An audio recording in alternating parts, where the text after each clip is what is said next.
All right, very good offseason, at least more recently for Jared Goff. The Rams have signed him to a contract with $33.5 million per year in new money. Neither of us picked Jared Goff in today's draft, which was which teams could have buyer's remorse regarding quarterbacks. Why didn't we pick Jared Goff? I kind of felt like it was just the obvious thing, and he was the jumping off point of the draft to where I wanted to have more conversations maybe about other guys. I mean, do I have buyer's remorse, or would I have a little bit buyer's remorse paying Jared Goff, $34 million a year? Yeah, I would to a degree. I don't think he is the type of talent that carries a football team week in and week out like some of the other quarterbacks that are paid in his stratosphere. I don't. But at the same time, I also recognize that the Rams, they got a guy. There's not a lot of these guys out there on the street, and they feel comfortable with where he's at. And the biggest thing is, this is just the world we've come into in the NFL.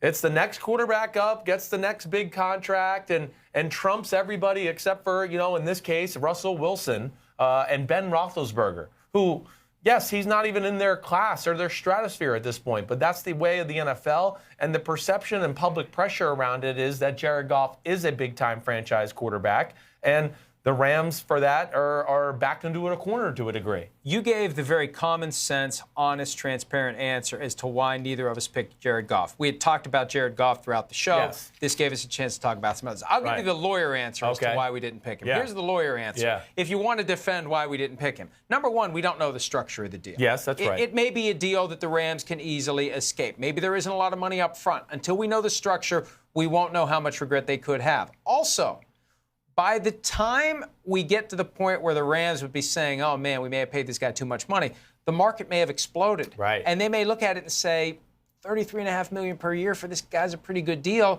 because Patrick Mahomes is making 43 and Baker Mayfield's making 44 and Kyler Murray's making 42 and, hey, 33.5 for Goff, and the salary cap's $220 million per year per team. Yeah, we don't have regret because we got to have a quarterback, and this is a pretty good deal in year 4, 5, and 6. Right. So there's a chance they won't have buyer's remorse because they know that they're buying at a time when they could be on the cusp of feeling like, almost like the Panthers with Cam Newton. They don't have buyer's remorse. Yeah. They gave him a market value contract at the time he signed, but it's $20 million a year. Right. Hey, this is great because look at what the market has done. So that would be the lawyer's answer as to why we omitted Jared Goff. That's fair. And, my football answer is franchise quarterbacks got to deliver when the coaching staff or some of the players aren't at their best. And that's my big question. Now, we saw it a little in the Saints game, in the NFC Championship game.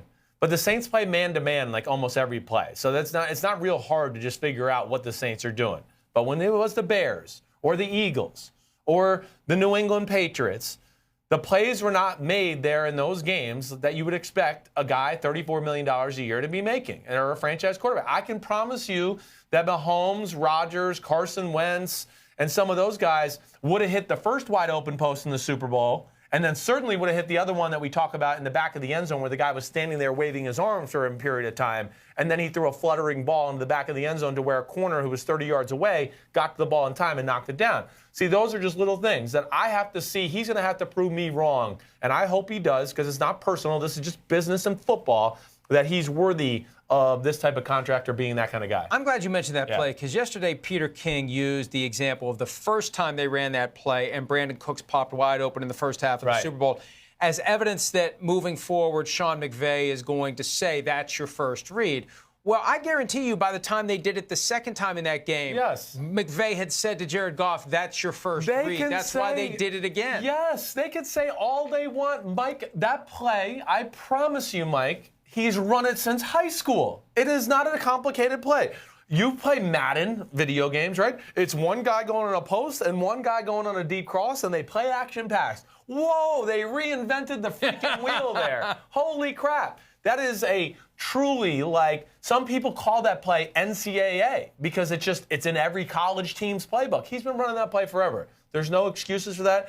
Sean McVay's done a great job to diffuse it and put the blame on himself so the public doesn't get on Jared Goff. McVay's been great at massaging and bringing Goff along his whole career. And that's why I say to this point, he's still more of a system guy than I look as a franchise guy. When you play Madden a lot, you realize how simple football can be. Sure, right. I'll run the same pass play over and over again, and I can tell by the alignment pre-snap, right, who's going to be open, right, and then once the once the linebacker and the safety starts moving, I know which guy's going to be open. I run the same damn play. Sure. This guy, X button this time, triangle button this time, circle button this time, and I know it's more complicated than that. No, but some of these plays, they are that simple. They are that simple. You make that read based upon where the safety goes, where the linebacker goes, whether it's man or zone, whatever the case may be, and you know who's going to be open. Yes. And you throw the ball, and that's that. Right. And the great teams that play against those teams where you go, we have our plays and we're good at them, we execute them.